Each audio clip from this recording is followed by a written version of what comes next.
Welcome to the podcast series Rooted in Wellness, sponsored by the Effie Berry Training Institute. The Effie Berry Training Institute is funded wholly or in part by the government of the District of Columbia, DC Health, HIV/AIDS, Hepatitis, STD, and TB Administration, also known as HOSTA.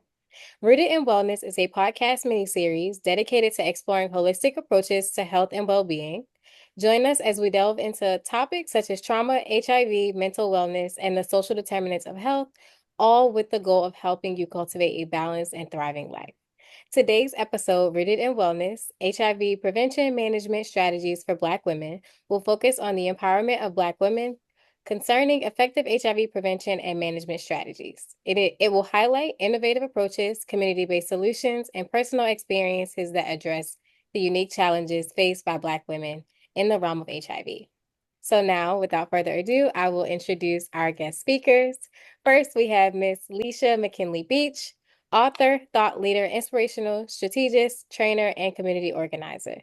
Mrs. McKinley-Beach is the founder and CEO of the Black Public Health Academy.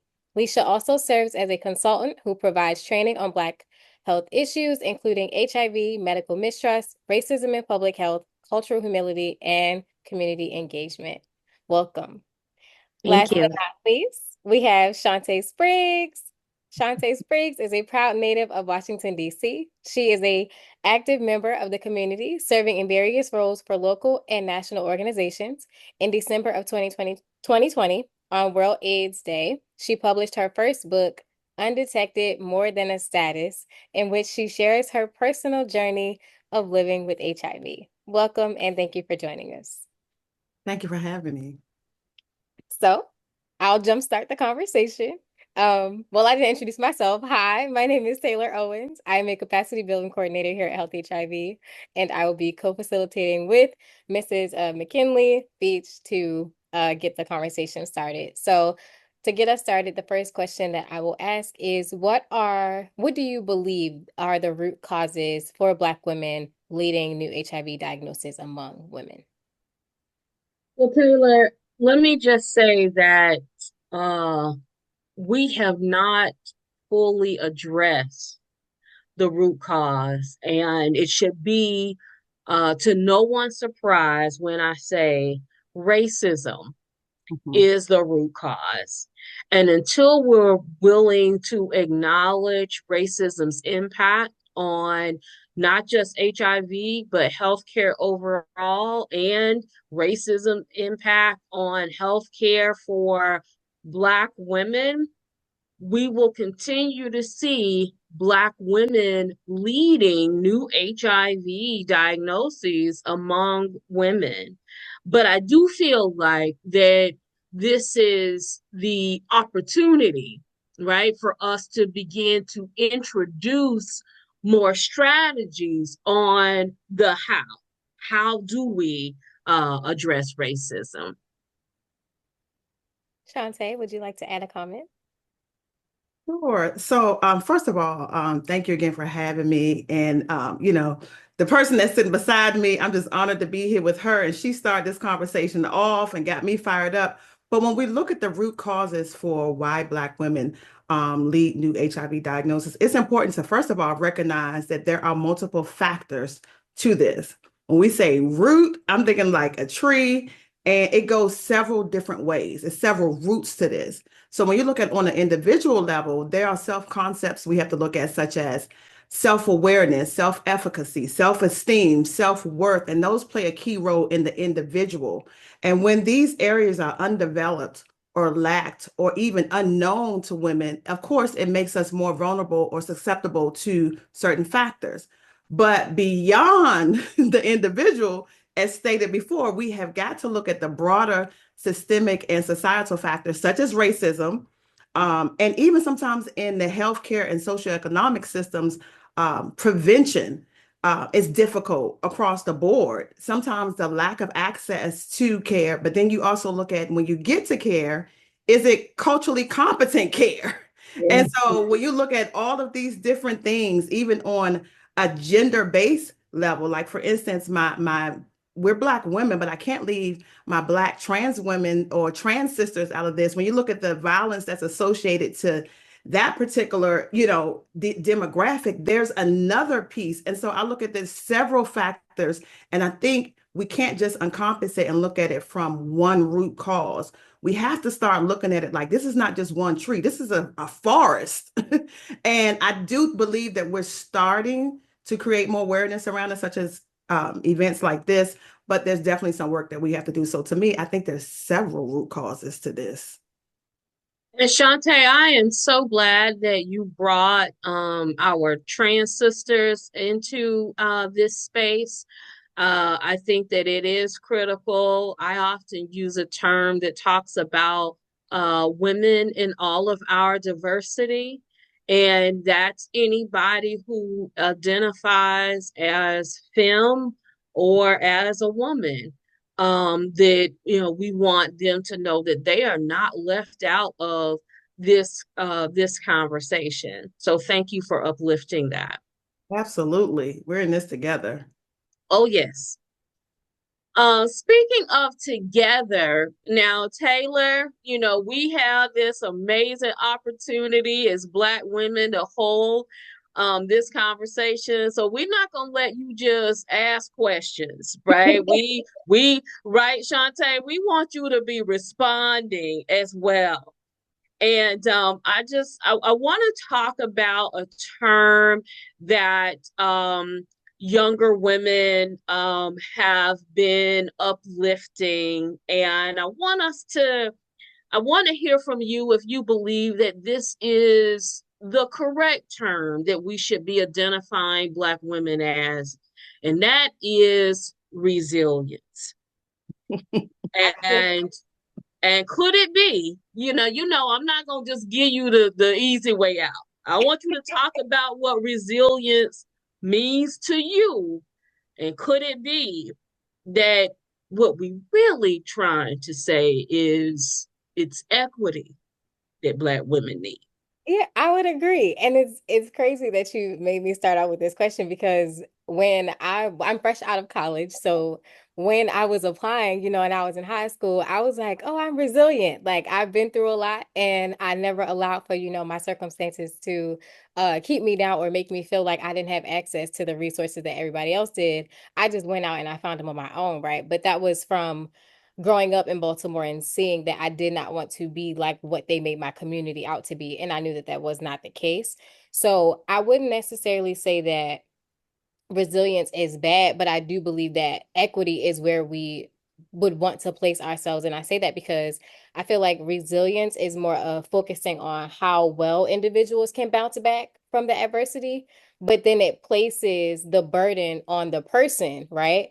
To overcome those challenges without addressing why those challenges happened in the first place. Because a lot of times it's not necessarily like me, I did this to myself. Sometimes it's like intergenerational, right? Like my grandmother didn't have those that access. So she couldn't teach my mom how to have that access. And then my mom didn't know. So then my mom couldn't pass it on to me. So I live like for me, I live in a house where it's my grandmother is a baby boomer, my mom is a millennial, and then I'm Gen Z. So we're literally like back to back. So if there wasn't change from when my grandmother was my age to where my mom is to where I am now, how would I know whether or not I should label myself as being resilient or if I should fight for equity? And then I think that like in contrast, equity tackles the root causes of the inequality in order for me to become resilient.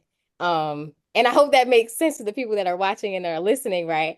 Because I know for us it makes sense because we have that experience and we work in this field. But I just want everybody to know that equity tackles the root causes of the inequality so that it can ensure that everyone has access to the resources and the opportunities that they need to thrive. While resilience is like it shouldn't be expected because if nobody's taught that, how can they know to be resilient? But when you're put in spaces where you see that it's not equal or there's no balance, you then begin to feel like, okay, now I have to do something to make sure that me and my other counterparts can have those accesses to those same resources. So that's my take, being Gen Z, having a millennial mom and a baby boomer as a grandmother. So I you mean, ready to jump in. Taylor just covered, the whole gamut, Shantae. I'm ready. I mean, Taylor, You mentioned equity. I mean, this question already startled me and stunned me because I had to go back to when was the first time I even heard this term? And Mm, it wasn't really until I was diagnosed with HIV and in spaces with other women, and I heard about equality and equity and understood the difference. Up until then, I didn't know. And you're talking back around wow. 2012. So I was in my 30s, going into my 40s, and only knew then that I had a chance to be something that was considered equitable. I didn't know nothing about that. So when you look at resilience, resilience is something I knew well of, as you stated. Black women have, for centuries, have been praised for. It's valuable. But as you mentioned, it often places a burden of survival on us, meaning that we have to constantly be able to bounce back. And typically it means like bouncing back to the state you were in before. So it doesn't matter what happened to us last night. We have to show up as the professional woman. We have to show up as the mother. We have to show up as the community leader. And what does that do to us? Because we've been bouncing back from oppression, bouncing back from racism, bouncing back from sexism, abuse, poverty for generations. So when I look at it, and now I'm studying trauma and seeing what it does in the body, what really does bouncing back do to our bodies? What does it do to our nervous systems, to our mental wellness? So, yes, we're rising above and it's admirable, but it comes with a cost. And so, Yes. when we look at when we're trying to achieve equity, what this does, it level sets the playing field. It removes those barriers and it says, okay, let's level set the playing field and let's go ahead and give Taylor what she needs for her based according to what her past was and what her concerns were. Let's go ahead and give Alicia what she needs based according to her. And then I think at that point we can really realize as women, Black women, that we can stop jumping over the walls. We can stop jumping over fences. We don't have to Yes. strive to survive. But instead, what we can do, we can focus on what we were meant to do, and that is to nurture. We got dreams, we got communities that we want to actually add to. And I think sometimes we can't really get to what we're purposed to do because we're so busy jumping over these hurdles. So that's just my take on it. No, and that's a great take, Shantae. I don't know if uh, the two of you observe this, but when Taylor started speaking and she said she was a recent college graduate, Shantae and I both were applauding her, right? Because she becomes the dream manifested for us. And for full transparency, I have not had the honor to be on a panel with Sister Spriggs until this moment, right? So, what is it that caused the same reaction from the two of us hearing Taylor talk about her success? And that's why I'm not totally convinced that I want to throw resilience away, because we know for you to walk across that stage and gotten your degree, that there were, as Shantae eloquently described, there were hurdles that you had to jump over. There were trials and tribulations that other folk did not have to go through. So I'm not ready to totally take it out of our vocabulary, but I am ready to remove it from the way that it is often used, Yeah. as if Black women should be celebrated because we were able to access health services in spite of all of the microaggressions, all of the lack of centering us even when we're in our health spaces. But we advocated for what we needed and we came through. So we were resilient. I'm not ready to use that anymore because I shouldn't have to jump through the hurts, right? Turn 10 cartwheels to get to the starting place where other women already are. Yes. Um, and there is where equity comes in, as the two of you have mentioned. there should be the level playing field.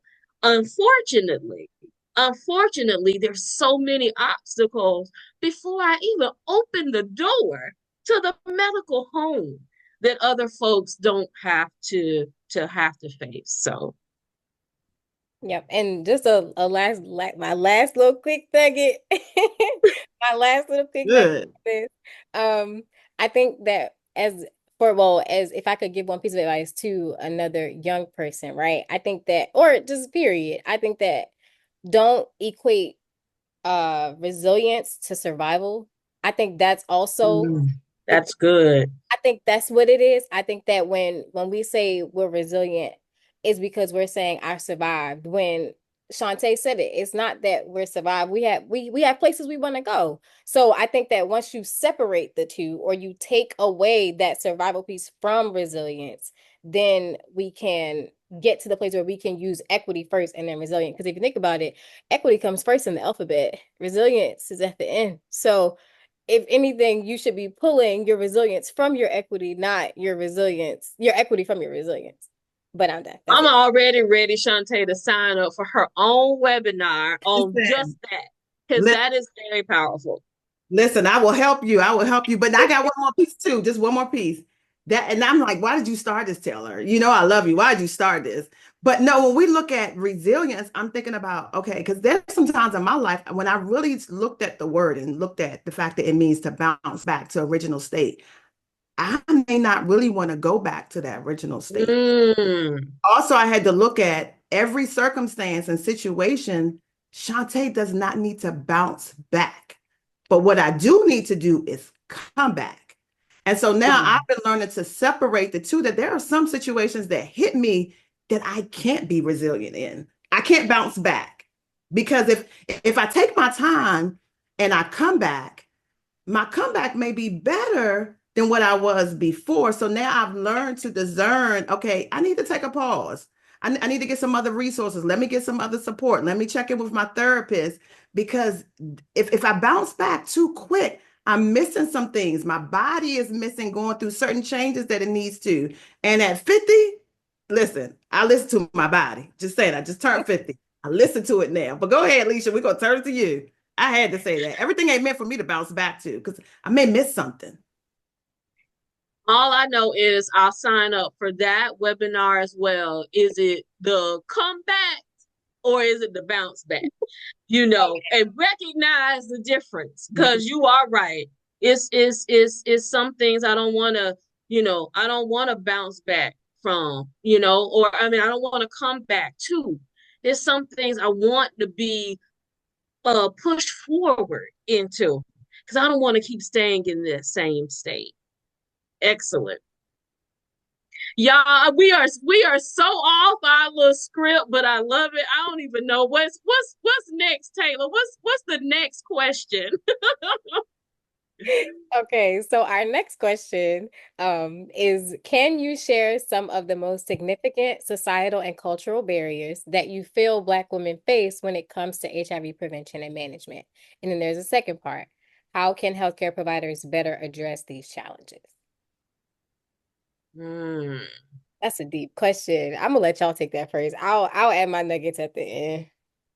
Well, I think we've already covered some of it. Like the biggest thing that was mentioned at the forefront that Leisha mentioned was like the racism. But then when you look at, that's attached to so much, that's attached to stigma.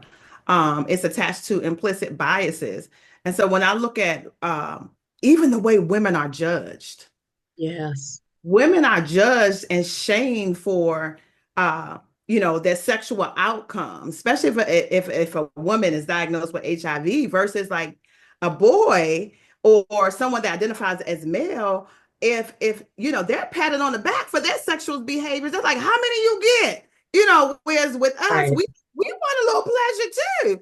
It's frowned upon. So I'm thinking even then, that's a like, and one of those biases that people kind of have. And unfortunately, sometimes our healthcare providers show that.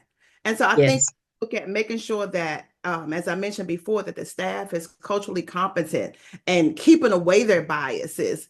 But then also looking at, okay, what are ways that we can involve more Black women to see what they need across the board? I think sometimes that's a big piece, because you keep throwing us something and sometimes that's not really what we need.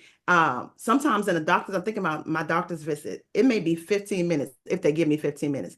But I may sprinkle some breadcrumbs within that conversation that, she came in here for one thing, but it's something else I may need to, hey, just mention to her as a recommendation. Had she thought about this?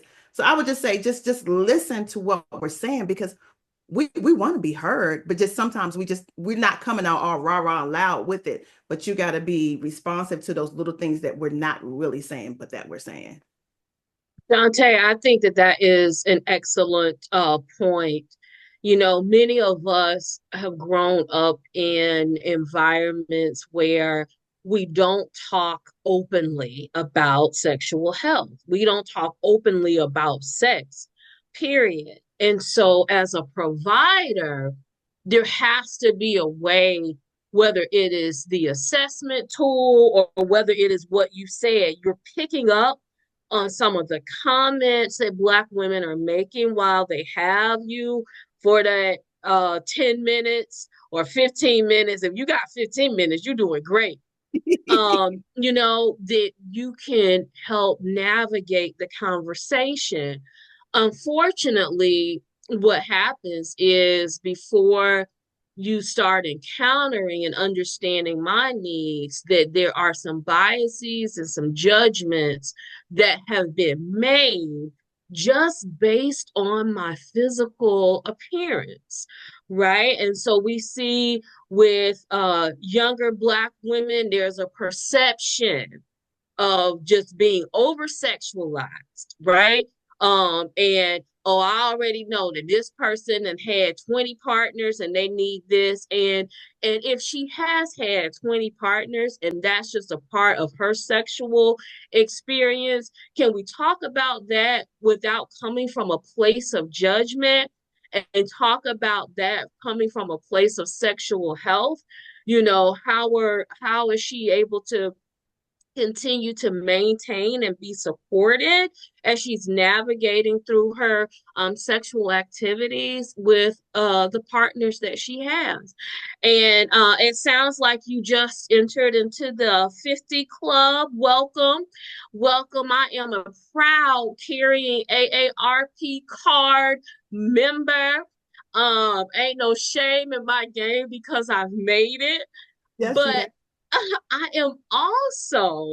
I'm also understanding what that means, though, in terms of how society views me, in terms of how our medical community views me, that I have to initiate conversation about sexual health, right? As if there is this cutoff for sex at 50. And I done made it past 50. I'm here to tell you it ain't stopping. It ain't stopping. Right. When I'm old enough for Medicaid, Medicare to pay for a new hip and a knee, it might even get better. It might get better. But there is just that stigma of talking to older or aging or seasoned, whatever adjective that you use to identify older Black women about sex. And if I am connecting to culture and I don't initiate it, then I leave out of there without the tools that I need to help me navigate through my sexual health and sexual journey. And that's the unfortunate part. Yes. I think also too, Leisha, you brought up a good point. It's not stopping with us. And when you look at the statistics and the numbers, new diagnoses are typically on our younger women and our more seasoned women. So the numbers are there. And I know doctors and research, they have to have data. The data is there. It's showing you where we need to put emphasis. But like you said, yet there's that judgment, and those conversations are not being had. And I'm like, hey, we can tackle on the outer parts, tackle these outer parts. We can work on this middle, but let's go ahead and work on the outer part. The magic, the middle will work out magically. I've always called it the magic middle, but you got to work on your two parts, your two outer courts. That's like, okay, we get this seasoned population over here and our young, women that's coming in, then maybe we can kind of somehow, when they get 30 and 40, they would have understood the lessons. And then those that are older now can now pass that information down to the ones that they're mentoring. But I think that that's something that we're missing. Yeah, I just wanted to add that I'm not a reality show watcher. Yeah. Because yeah, that it's okay, Shantae, no Okay. judgment, no judgment. I'm in the city of reality shows here in Atlanta. It's a real something Atlanta everywhere. Everywhere. Um, but I noticed there's a reality show about the Golden Bachelorette. First it was the Bachelor, then it was the Golden Bachelorette. And I saw this commercial, and this is a 61-year-old woman who is, trying to find love. And I'm just like, go girl, because I might be trading my husband in for a new model about 61 too. He'll be that got those 20 years plus or 30 years and miles on it. But it made me be excited, right? That we are having conversations about women still being sexual beings, still having the desire for love and relationship and intimacy and navigating through that. And so if I was giving a message to healthcare providers, that would be, don't lose that. You're going to talk to me about diabetes. You're going to talk to me about cholesterol. Now you're definitely talking to me about menopause and arthritis and all of those things that come with aging. But still remember that I am human. We love touch, we love intimacy, and we may still be navigating that in a sexual space. Thank you. Yeah. Whew. Well, let's shift gears a little, not too much, but just a little, and let's talk about, campaigns and models that we have seen for Black women in HIV, whether it's HIV prevention or care. Are there any that kind of stand out to the two of you? Like, when I saw this, I knew it was for me. I mean, I'm a little bit biased because I work at Health HIV, but and I went to Howard. So I would always say, things that we put out because we have Black women who have input who say, I don't feel like she looks like me. I need more representation of me, of what I look like. I have braids. I don't want to see, somebody with 3A hair because I have 4C hair. Like I want to see people that come from communities like mine, but I never like to shout out names. But one thing I will say to go against the grain a little bit is that with the campaigns that uplift Black women and the models, I think that we have to understand and remember that prevention is not just about spreading awareness, but making sure that within that education that we include Black women. Because I feel like we shouldn't have to see the campaigns and the models and then have to ask questions. I should be given everything. And that ties into that honesty and transparency. Like, be transparent before you be honest. So that way, in your transparency, I can ask those questions and then you can give me an honest response. So that way, it's not just about the well-being and the dignity, but you owning, like, taking the responsibility and the owning of my health and my well-being from a community aspect. So that's my take on it. I would have to agree, Taylor. I do want to see representation of me. And I think there are a couple of individuals or organizations that do a great job Health HIV, one of them. For one, I love the website because this actually goes down to even the marketing, the colors that we love. Make it something that's appealing to me. I love that.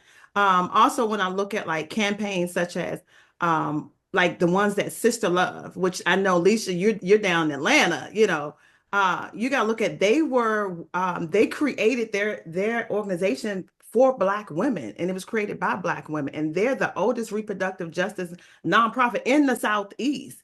And so most of their things are geared towards that. You see them, you see women.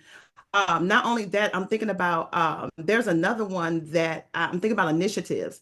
And we were talking about our trans sisters, like Twist, even though that's an intervention. I don't know if you all have heard of that, but that's through the CDC. Like that's a behavior intervention that was designed by transgender women for transgender women to help reduce HIV and STI transmissions. So I love that aspect of, okay, let's include the people that we're trying to impact in this, whether it's women or our trans women. The Well Project, that's Yes. Yeah, another one. that's So another good one. yeah, so I mean the list goes on and on. I just would love to see more and more of it, and more people continue to support those organizations too, because it's not easy being the few that's out there alone doing it. I know it's not.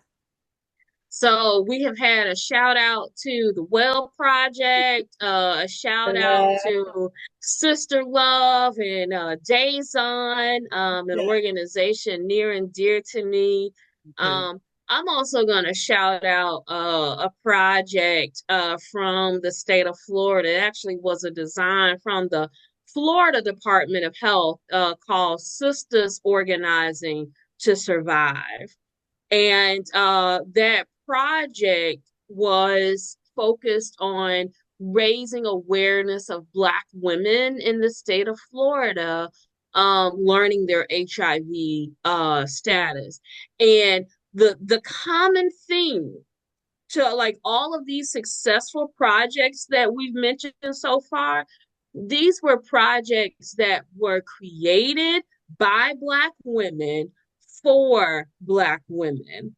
I recently got the opportunity to be with the Michigan Department of Health as they released their new Black women and PrEP campaign a couple of months ago.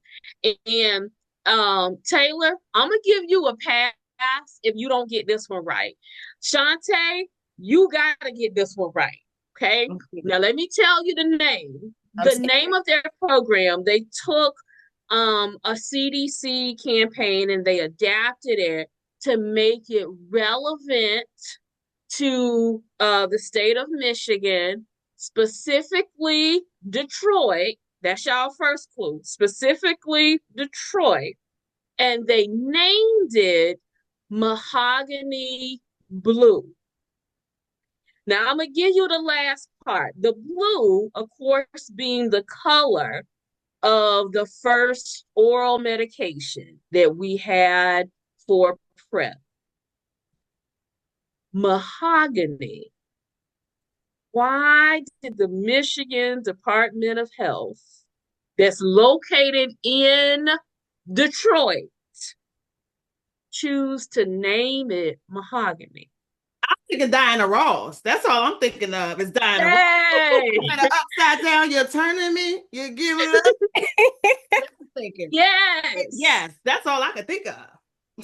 And that's exactly why they called it that. So I hope that they are watching our podcast, because Diana Ross was a star in the movie Mahogany. Yes. Yes. And so their native daughter, using that to help raise awareness for Black women.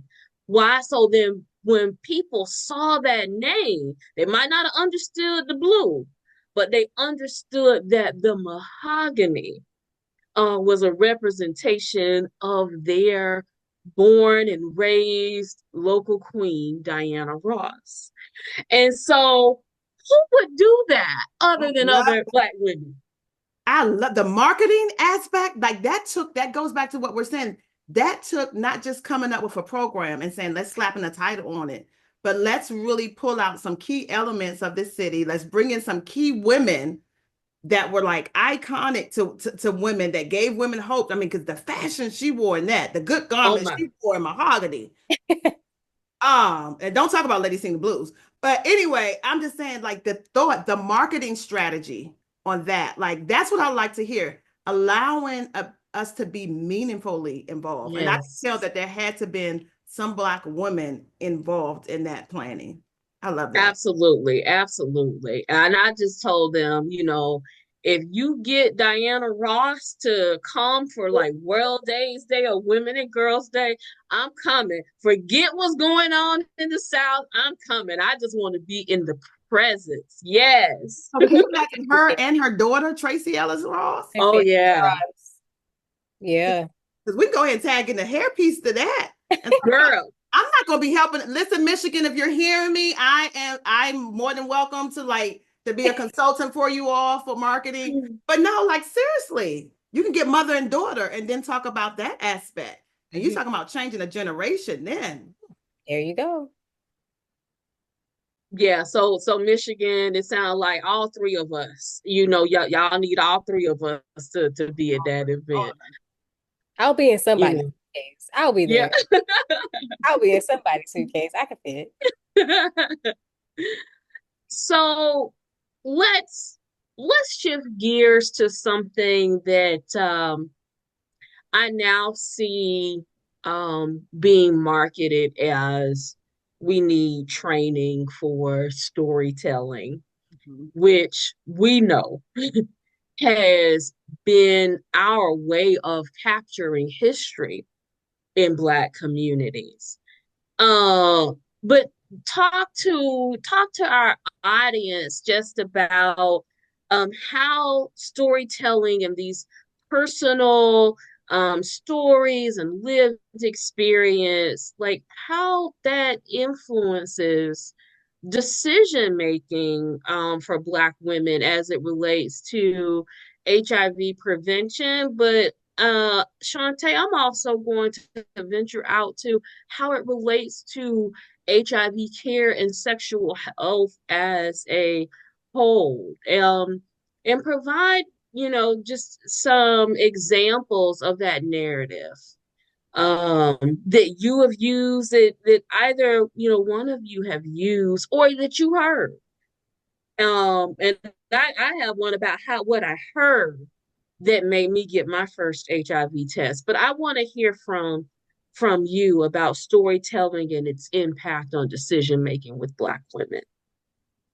Well, I would have to say, and first of all, Leisha, we can't go that far past what you just did.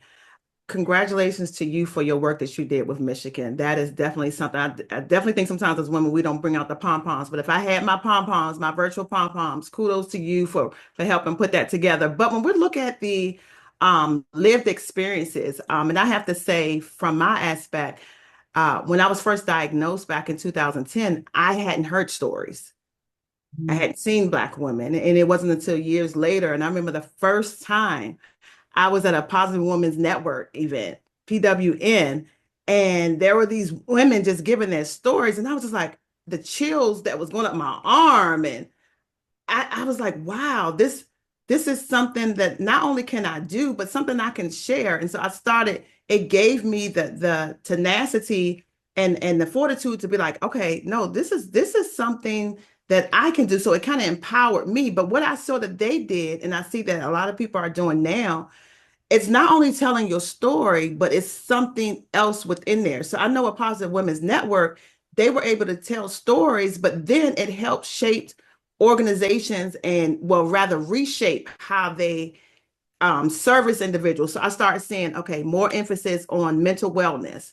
I saw emphasis on financial support, especially if a woman talked about, okay, hey, I was involved in sex work. I'm like, if there were a lot of different things that I started seeing that through these stories, organizations then were able to take that information and then kind of create interventions or initiatives to better support. So when I looked at that, I said, well, daggone it, I got a story. And so that's what I'm saying. From my personal standpoint, it really inspired me to write my story. And so from there, I had to make sure using that same model, not even knowing it was a model, I know it's what you call it or a framework, but I was like, okay, I can't just be that person that just tells my story and say, this is what happened to me and end it on a woe is me. Let me tell the truth, but then have some thought-provoking questions at the end. So that way, once they get to the end of my book, there can be some changes, not only in the mental aspect, but some changes in the physical, but then also, okay, how can I empower individuals? So none of that would have been possible had I not seen that. And I believe we were in Myrtle Beach that year at PWN. I saw how through those stories, it was able to encompass like the holistic approach with women. And so that's definitely something that I think that we're kind of sleeping on, because from those stories, you can do so much. Now I'm taking my stories, and when I do women's retreats, I don't have to worry about curriculum.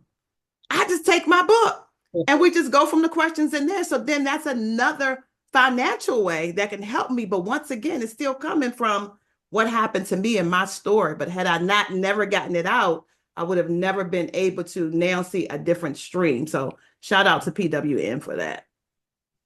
And I think for me, Awesome. I would say, see, I'm not a woman of lived, I'm not a young woman with lived experience, but I'm the daughter of a woman with lived experience.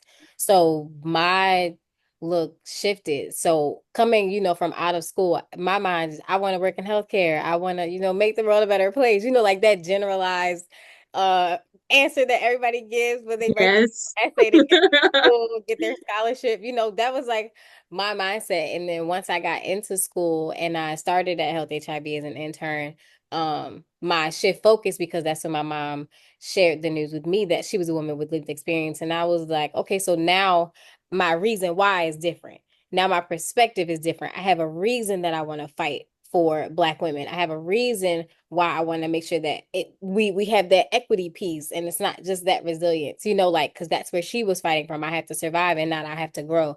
So I would say that's the biggest part of it. And I think not to give them another shout out, I'm not trying to pick favorites, but the Well Project, they have a blog and it's called A Girl Like Me, where women can share their experiences and they're not edited. It's not you send this into the comms team and the comms team is going to make edits to make sure that it's appropriate before it goes on our website. No, they want raw, uncut, so that women know you're not alone, you're not by yourself. You can share, and I've been where you are. So that's my take on it, but just my little nugget. So, Miss Taylor, I'm going to put my elder hat on for a moment and let you know that you do have lived experience, right? Your lived experience may not be as a person diagnosed with HIV. And I'm not making an assumption. I'm just paraphrasing from what I heard you say, but you have lived experience as a woman in the South, because Maryland, Yep. below the Mason-Dixon line. Yeah. So, you got lived experience as a college educated Black woman. You got lived experience as just a Black woman in America. Right. Right. And there are stories to be told. I made Dawn do Shantae do the back and turn when I said that, because as Black women in America, that is a whole lived experience in itself. And so I don't want you to discredit or belittle that amazing journey that you've had thus far and will continue to have.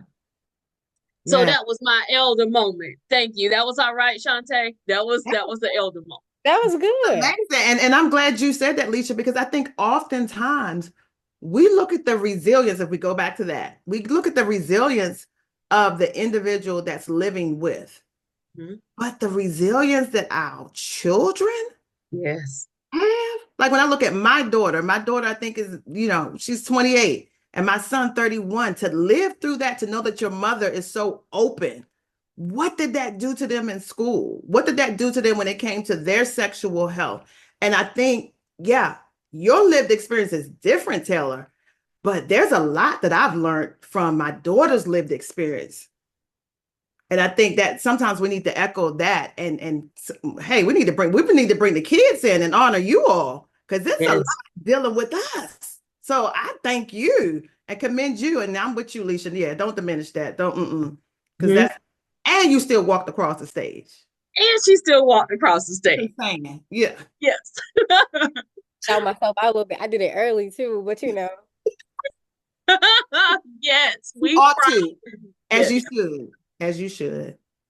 Years ago, I heard a Black woman sharing her story about living with HIV. And at the time when this coalition I was with invited her, I had already made an assumption about what she was going to talk about. So this was the 90s. Taylor, you probably was a sparkle in somebody's eye at that point. Yeah, you weren't even here. Uh, and but there weren't many women. And at that time, for me as a college student, I had never seen a woman, less more than a Black woman, talk about living with HIV.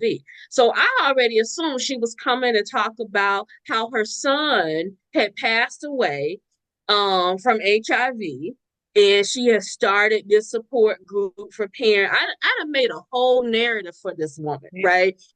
So this is what's going to happen. Why? Because I had not seen women talking about living with HIV. And she took us through that model of you can't tell by looking and da da da. I've been talking to you for 30 minutes, and nobody would have ever assumed that I was a woman living with HIV. And I stopped in my tracks because what I saw was an older version of me that made HIV then personal. Before then, it was all about gay men, right? And so I'm gonna be a part of this group because I'm gonna help support gay men, same gender loving men who are living with HIV. It doesn't have nothing to do with me. And then she made me shift, even though, and I want to. The reason why I'm highlighting this is because I am knowledgeable about HIV. I know that the only way you can learn of your status is HIV testing, but I had not made the connection as a Black woman that I got to practice what I preach. And I had my first HIV test after I saw her present. And that's why I always harp on media and marketing. People Yeah. got to see themselves. Taylor, people got to see Shantae on the screen. And if I'm younger, that looks like mama or that looks like auntie, right? If I'm older, that could have been my daughter, right? And that is a motivator Mhm. because I can see that that could have been me, right? And so we have to take our media and our marketing and our commercials and the imagery. All of that is so important in raising awareness about HIV prevention, sexual health, and HIV care and treatment in our community. Alicia, I just got to add something real small. Something you said that gave us something to see, because I had not seen it. I think also with the stories, it gave us something to put a mark on. And so oftentimes when I heard the stories of individuals, y'all know how we do. I'm going to social media and I'm looking them up, but then I was able to follow them. And so not only did it allow me to mark them, but allow me to follow them and see how they were actually transitioning and navigating through this so-called new journey to me. And it gave me hope. So I think that that's another way too, that it starts with the stories at that point when we hear it, but it continued on. And I was able to now turn them stories into now I can see journeys. And that gave so many of us faith and hope that we did not have because we were feeling as though we were alone. Yep. We didn't think nobody else was like us. We were the only person in the US that had it. That's what I thought. I was the only woman that had it. But found out through stories that that wasn't the case. And then it gave me, and see, now I'm going somewhere. It gave me stories. I was able to follow the journeys, but then it led me to community. Yes. That was something I did not have, but we're not on there yet. Sorry. Wow. You know, it's just interesting and encouraging to me, like as you know, the three of us are talking about the impact of storytelling and lived experience in our own personal journey and hoping that people who are watching and listening to this podcast that it has the same impact on them, and to encourage those who have made decisions to share their personal stories, right?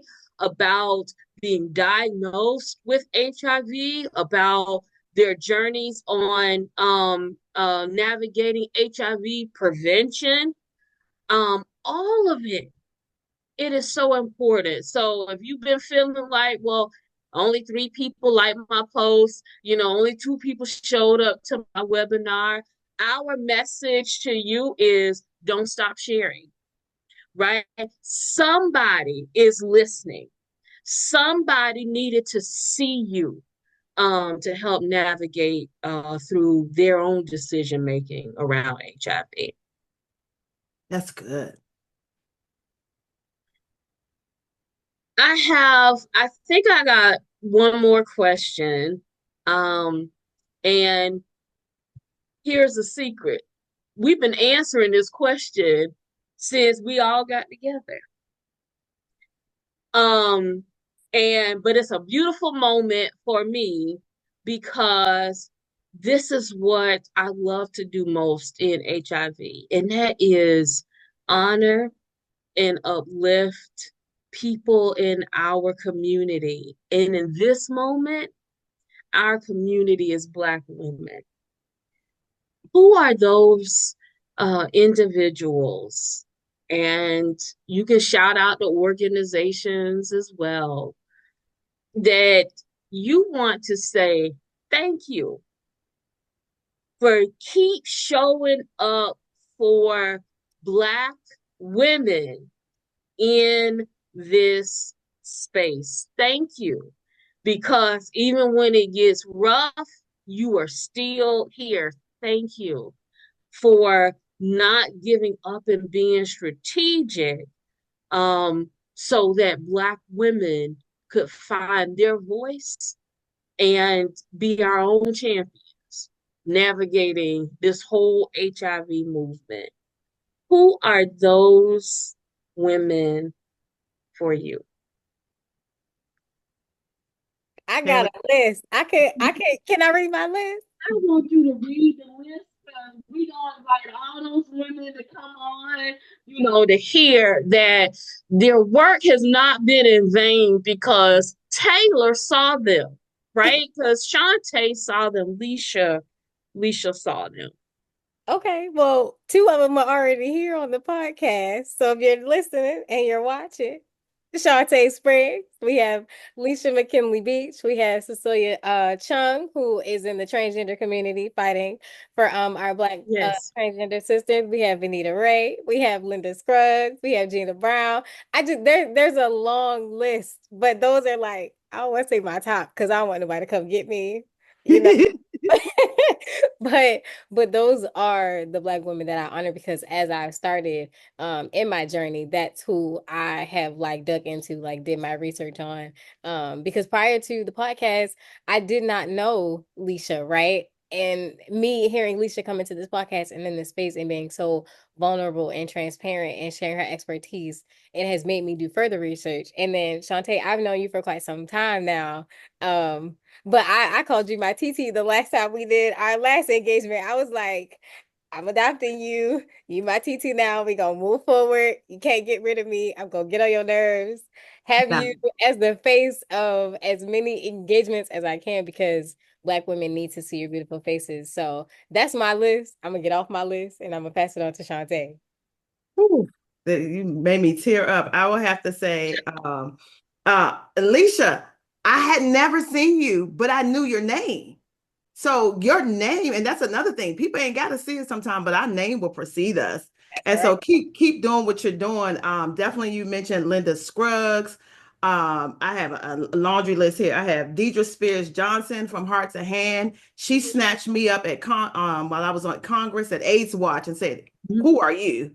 Come with me." And she took me, and I think I would not be doing half the stuff that I'm doing now if it wasn't for her pulling me from, because I was a person that just thought I had to just stay in the professional world, stay in banking. I couldn't mix the HIV and professional. Mm, And she helped me merge that gap. Linda Scruggs was another one. Dr. Tatiana Moten, that has yes. been my sister since we both were in Block. Marissa Miller, I look at Dazon was someone who I looked at and was like, who is this woman? So I got into sister love. I was like, oh, this is her. I'm up here with her. There's so many out there, but those are the ones that's at the top of my head right now that I'm like, no, these women, they have, oh, Dottie, who has helped put together curriculum for MAC on, I mean, Dottie is phenomenal. And so I'm trying to look at people that's in several spaces, not just, okay, just serving the community, but serving the community. And Tori Cooper, like all these giants. And I know Tori, I think is down there with you in Atlanta. Yes. Uh-huh. But all these giants, Shaddam, I can't. It's just so many different people out here that I'm just saying, okay, if they did not show up, this space would be different. Cece Coleman, Yes. like I'm looking every week to see what she's putting out. And when we finally met each other, it was like, okay, I already know you. Like Masanya, Sonia. Yes. they are growing. These women, whether they know it or not, I want them to know that if they did not show up, we would be impacted. So we need you to keep showing up. Kanaya Walker, like there's just so much. Okay, I'm gonna Yeah. stop. Let's stop. Like I need these women to keep showing up. You ain't got to be resilient all the time, but we do want you to come back. Yes. Yes. You know, I teared up as well, Shantae, when Taylor called my name because it is important that we keep building the army, Mhm. right? There are spaces that I used to occupy that it is not meant for me to occupy anymore because it needs to be freed up for the tailors of our time, the Sandias of our time that are going to help lead us to the end of new HIV diagnosis.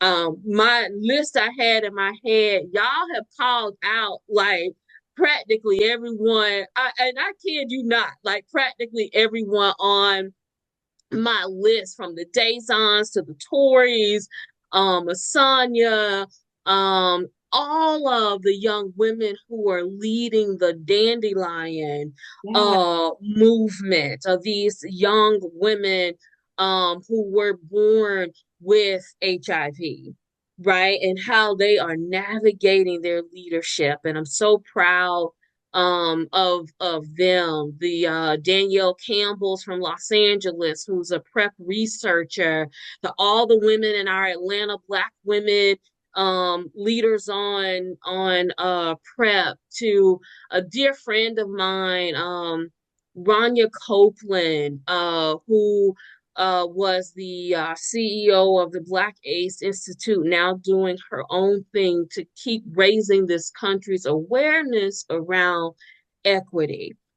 Um, to Days On, we could all call her, and it still wouldn't be enough to give her the flowers for the doors that she has opened for many, many of us. But there is one person that I want to acknowledge, and she is now our ancestor. And so I'm gonna try to say this and not get too emotional. But Taylor, you might have to just do the rap. But part of why I am so passionate about the work that I do in terms of prep is for the legacy that the late Dr. Don K. Smith left. Dr. Smith was a researcher, an MD, an epidemiologist at CDC. And when you hear those titles, you think about, oh, she's writing the papers, right? She's coming up with the formulary. She's doing all of this stuff, right? But she was such an advocate for Black women. And when she transitioned, I named her the mother of PrEP because I don't want people to forget that while we see the uptake of this prevention strategy happening more in other communities, that it is a Black woman who gave of herself to develop this model that we now know as PrEP. So when you think about our work, you say her name, Dr. Dawn K. Smith. Taylor, that's it. I don't have nothing else. I already have my tissue. I know it don't take much to make me cry. You kind of took me there, but when I tell you I forgot this was a podcast, it just felt like an amazing conversation with two beautiful sisters. And so I thank y'all for this time we got to share together. Thank you so much. And I just want to leave everybody with one last piece of advice before I close us out, because we are well over time, but this was so good. I don't even care about the time. So I always tell younger people, but I tell everybody, don't allow for people to operate on your unspoken expectations. And I think that that ties into the second question where we were talking about the resilience and equity. But I wanted to shift that piece of advice a little bit to what it is that we're discussing today. So I think that the biggest takeaway that I've learned from the both of you is that we have to make sure that our needs and our expectations are clear and concise so that other people are not left to guess what it is that we need when it comes to our HIV care. And that's because you said that even though I'm not diagnosed with HIV, I still have that experience, through my mom. So that's my piece of advice. Make sure that your expectations and your needs are clear and don't allow for anybody to have the room to guess what it is that you need when it comes to your HIV care. And with that, Wait, Taylor, oh, before we I didn't close, I'm something. sorry. Sorry. Shantae, how do we get your book? Tell me. Yes, we're gonna use this little time for commercial. How do we get this book? Well, there's a couple of ways. You can go to my website, which is shantaespriggs.com, or you can go straight to Amazon and you can search Shantae Spriggs there, or Undetected More Than a Status. So either way, there's a couple of ways. Thank you so much for that, Leisha. Y'all gonna stop because I'm already holding back my tears. Like, y'all gonna stop. It's Friday too. Shameless plug. Shameless plug. Shameless plug. Yes. But like they say in church, if there is nothing more to be said, we thank you for tuning into this episode of our podcast, and we hope that you found this conversation engaging and informative. Another shameless plug, please feel free to listen to our first episode, Trauma at the Root of Health Outcome Disparities, which delves into the profound impact that trauma has on health outcomes across diverse populations. Please stay tuned for more insightful discussions in the future, and remember to subscribe, rate, and review our podcast to help us reach more listeners. Until the next time, everyone, thank you for joining us.